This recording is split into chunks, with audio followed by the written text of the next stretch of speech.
Hi everyone, I'm Max of MaxAirEngineering.com. Today we'll be installing some Dyna coils on a Yamaha RoadStar.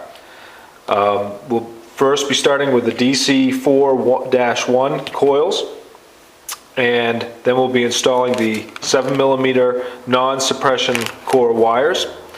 These non-suppression core wires will require us to use the stock caps, which I've decided to do because I wanted the red color. This will be a great performance upgrade. This will give us a better burn, which will give us a more powerful spark, and also better throttle response, better starting. It's just a great modification to do. The stock coils are noted for leakage, and this is just one of those upgrades that I highly recommend. As you can see, we've taken off the gas tank and we've exposed the OEM coils so we can get to them. We'll pull them one at a time. We're going to be changing these connections over to an eyelet connection. As you can see, we have some extra wires here for the tachometer that we've installed on this bike. We'll go ahead and change them over at the same time. The stock coils are noted for leakage, so this is a great modification to get more power and better burn from your motorcycle. Your bike will start better and run better with these coils. We highly recommend this modification. Okay, as you can see, we just pull this one rear bolt out of here, pull off the wires, keep your wires separate so that you don't get them confused, and then we just pull this coil, swing it outward and pull it out of this slot, and we'll unplug the wires from the engine and we'll have it released from the bike. As you can see, we just remove this bolt. We'll set this aside because we'll be using it to remount the other coils. We've unplugged our spark plug wires, and now we'll just grab the coil and twist it sideways, and it's off. And like I said, we'll be using the stock caps again for this particular application, so we'll set those aside.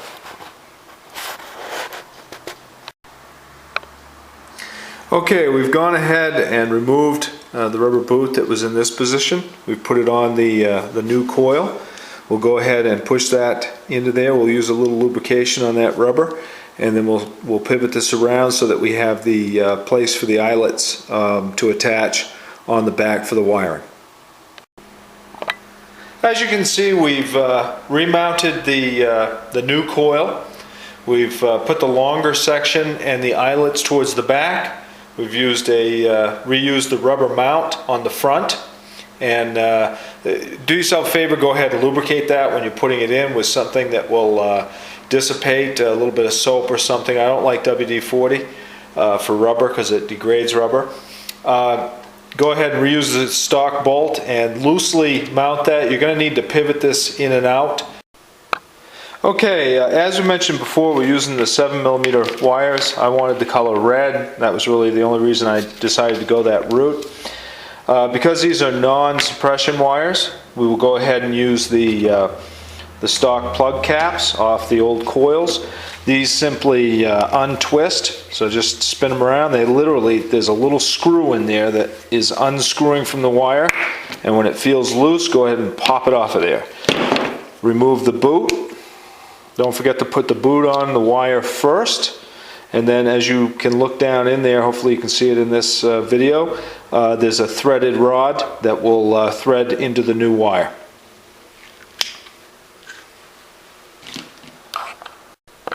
Okay, to set up the new wires, first we want to go ahead and cut off the old cap.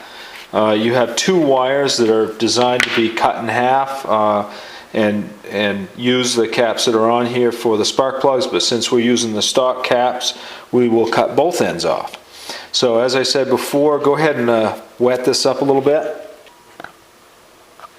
Okay, since we're reusing the stock caps, as I said before, go ahead and put the OEM boot on first, and then see this pointed stud again. Just push that into the center of the wire and carefully screw it on there. Give it a few twists. You'll feel some resistance when it's all the way on, so go ahead and make sure that that's all the way on there.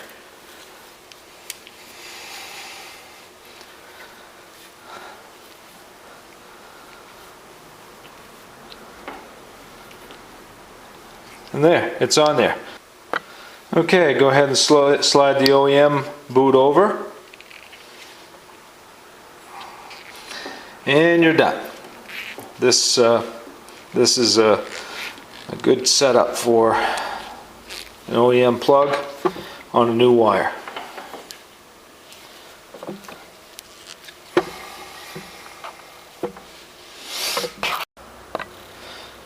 Okay, so now we have the length we want. We'll go to the bag of goodies that comes with the Dyna wires, and we'll pull out one coil end, and a rubber boot. Once again, wet the wire, make the boot slide on a lot better. You can use silicone, but it will stay there. I like to use something that will go away. So the next thing you want to do is use a good pair of strippers or a razor knife. Be careful if you use a razor knife, and take off about a little more than 3/8 of an inch. I like to go just about a half, actually.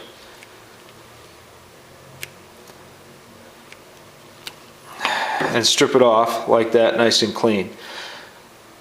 Now we're going to bend this back so that when we crimp our terminal on there, the terminal will connect to that wire.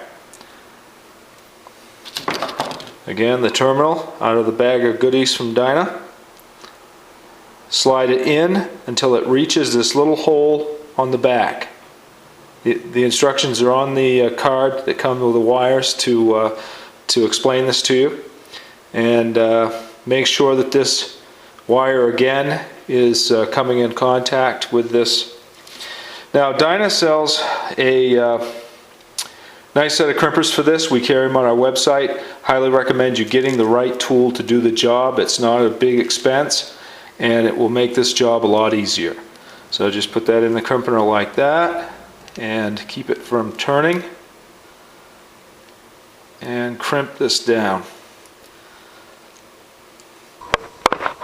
Okay, and then go ahead and crimp it like that.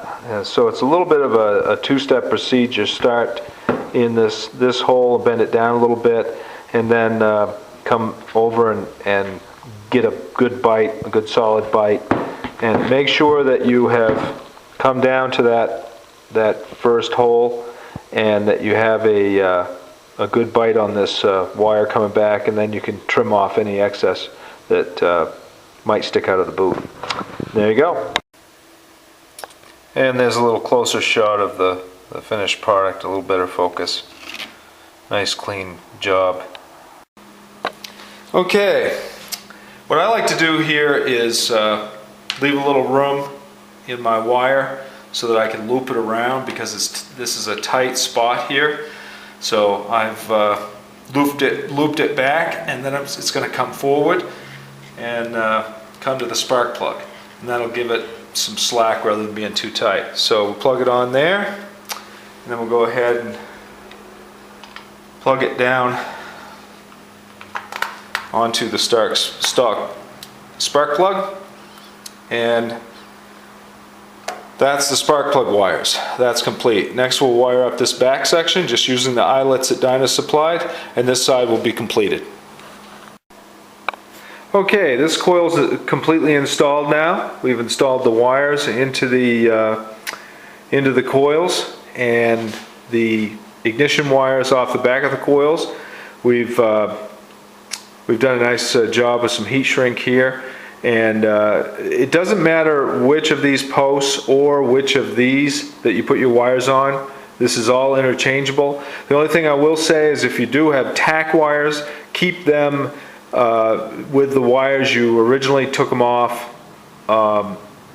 as you originally took them off the bike.